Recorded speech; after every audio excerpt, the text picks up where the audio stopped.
coming in at a massive 2.5 inches. Which, I mean, boys, we would all agree, well above average, right? Huge. I did not expect that well above average, but that is very interesting. I guess you can call it huge. It might be well above average, yeah. Is that the hawk wasp or whatever it's called? It is the hawk wasp. It has to be the hawk wasp. Please be correct. Please be correct. This wasp is basically a xenomorph.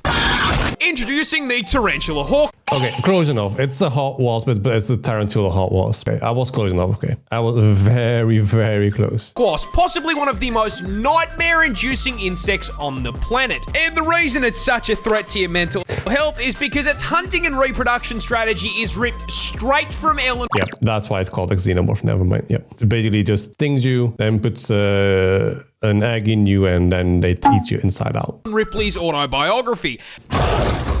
But before we get to the strats, you're gonna have to learn a little bit about it first. Native to Australia.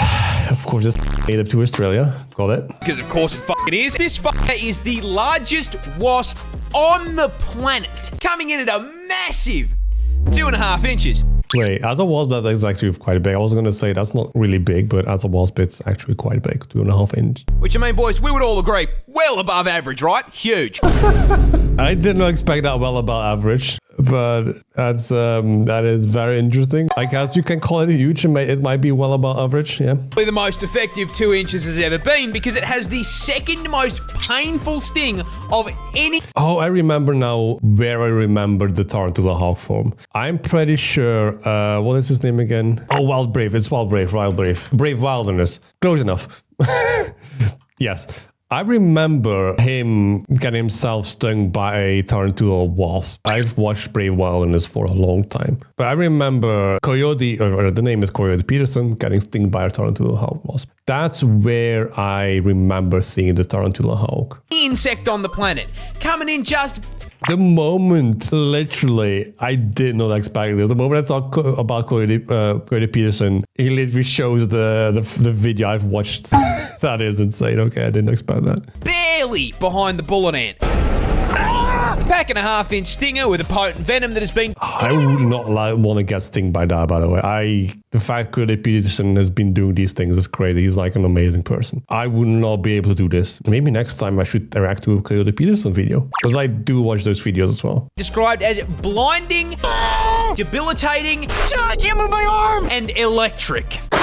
For things, also, do not do that at your home. Just for nothing, because as the name tarantula hawk wasp suggests, they are purpose-built, genetically perfect killing machines designed specifically to violate spiders, making Australia basically... That is not a tarantula, though. That's a huntsman spider, right? Making Australia basically an all-you-can-eat buffet for them. But they don't just execute the spiders. No, that'd be too normal. Hawk wasps use spiders to reproduce in one of the most horrific ways possible. And that all starts with a female hawk wasp hunting down a tarantula.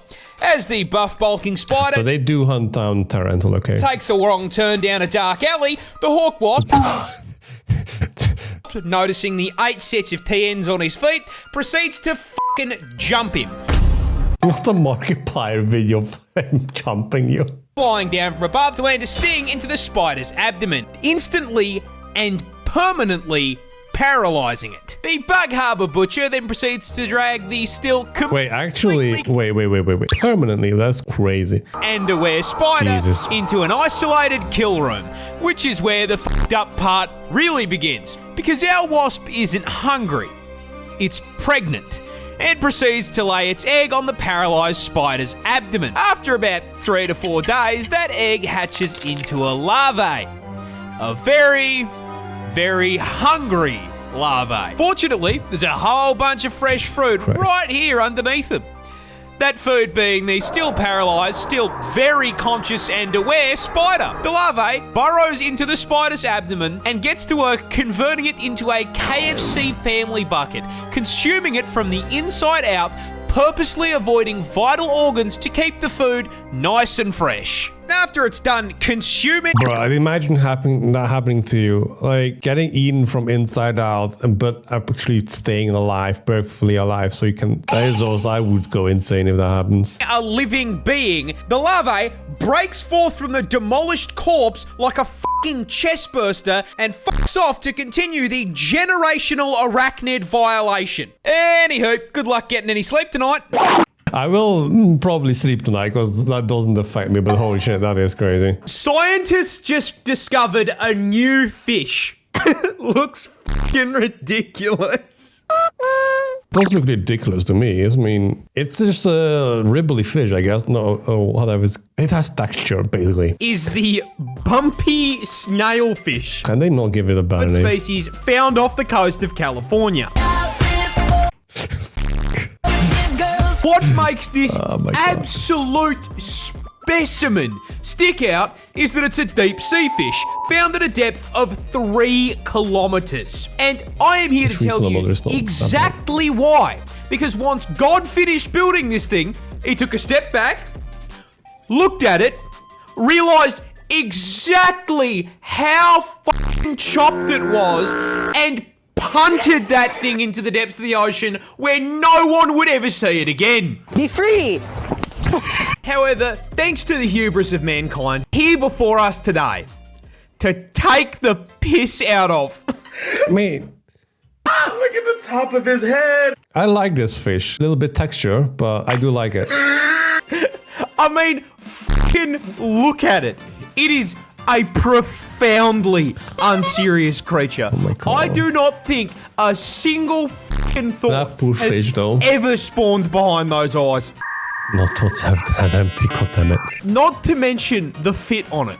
It looks like an aquatic, uncooked turkey with a... If you do it like that, I cannot unsee the turkey now. Cause damn it. Like, it does have the same texture as it. A solid 3 inches in length. I did not expect to see a video, a picture pop up of the guy that has every single job. Bumpy here is not the only species of snailfish. There's others that look like this. However, unlike his cousins, God deemed it so that this poor little f***er would be built like a shaved testicle. Oh, the way you made a fish come out of the jeans. Scientific term for a pair of these should be a sack. However, despite the fact that he looks like a sperm cell with a receding hairline, I love him. He's so cute. Look at that smile. Okay, yeah, I do agree it's cute, but holy shit. PS3. I know when they got his ass on camera, he looked at it and went, You know, when you showed me up, you put some of the stuffing in the wrong places, so I'm a little f***ed up. But will you take care of me forever and ever? I comment this video. Oh, that was a good one. I don't think you understand just how old sharks are. Okay, how old are they? Say, I'm not just talking in... Did he just do the boomer thing? Say, I'm not just talking That is the thing from individual Raptors for that too. Hammerheads, Bruce from Nemo, Jeff. Just for you. Literally throwing Java away. I never played Marvel Rivals, but I will 100% throw Java away as well, sorry. Your average shark lives anywhere between 20 to 80 years. Nothing all that special. I'm talking sharks as a species. Because as a concept, sharks are fucking one-tricks. They have Tyler won. mained this class through every single balance adjustment Earth has thrown at them. From climate change, to the Ice Age, to that time God decided to punt a rock at Barney the dinosaur. Yeah, when it comes to prehistoric shark species, most people think of the megalodon. That big boy the size of a kaiju that was swimming around in the ocean around 26 million years ago. Which... That's quite old. Might sound like a long time, but as far as sharks go, this thing's a fucking zoomer. Go back around 250 million years to the early Triassic, before the literal dinosaurs, and you'll find Helicorpion. What the f is that? Is that a shark that's literally like a chainsaw mouth? A shark with a buzzsaw for a mouth. Yeah, buzzsaw. 250 far back enough for you? Go back around 300 million years, and you will find Adestus. The f***ing pog. Wait, how does this one eat? Like, it literally is a pork. It does look like a pork face, but how is this one eating? It's not. Is the fish not going to get out of his mouth? And if that is still not far back enough, you can go all the way back right to the beginning, to the first recognizable shark, Doliotis problematicus, at 410 million years old. Sharks have existed I mean, that is an old shark. for 4 times longer than Saturn has had rings. The first tree No rings. sprouted out of the ground 385 Wait, they're older than trees as well. million years ago. Means that for 25 million years, Groot's great-great-grandfather was sat in God's drafts while this chased Nemo. Does that mean we all come from sharks? Aussie farmers thought they were being attacked by aliens. But what was actually Wait. Attacked by aliens. Wait. Hang on. How did it do they think they're attacked by aliens? causing it is so much funnier. This is a wallaby, the kangaroo's vertically challenged little cousin. Now, The fact he keeps using the same sound, me, whatever it is, it's killing me. native to my home state of Tasmania. Wait, Tasmania, is that the one where the Tasmanian devil comes from? That has to be, right? Location is very important to the story. Tassie is home to a lot of things. Beautiful views, a seal with a felony record, and the nut. However, one thing they tend to leave off the tourism brochures is drugs.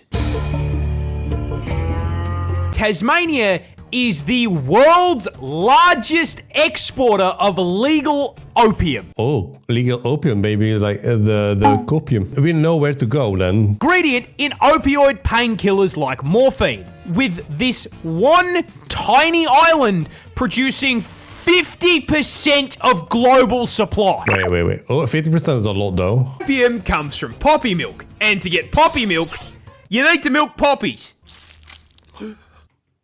What's that? Produce that 50% of global supply, Tasmanian farmers grow huge fields of these things across the north of the state.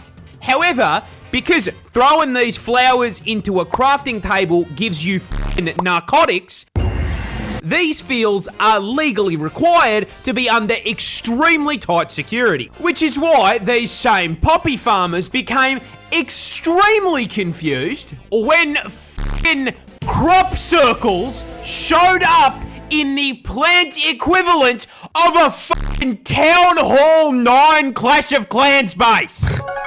The Clash of Clans base. They were understandably absolutely bewildered by this, and some people even thought it was aliens. So to figure out, I can understand if the people, I mean, since people have been relating crop circles and stuff to aliens, even though it's like not true, it's mostly people doing them themselves. But the fact it happened like this, I can understand why they were thinking about aliens, like. whether or not it was a Halo Elite drawing this they set up some cameras. And what they saw was this little shit breaking into the field, eating the milk-filled buds, getting absolutely eyed, and then hopping in circles until he passed the out.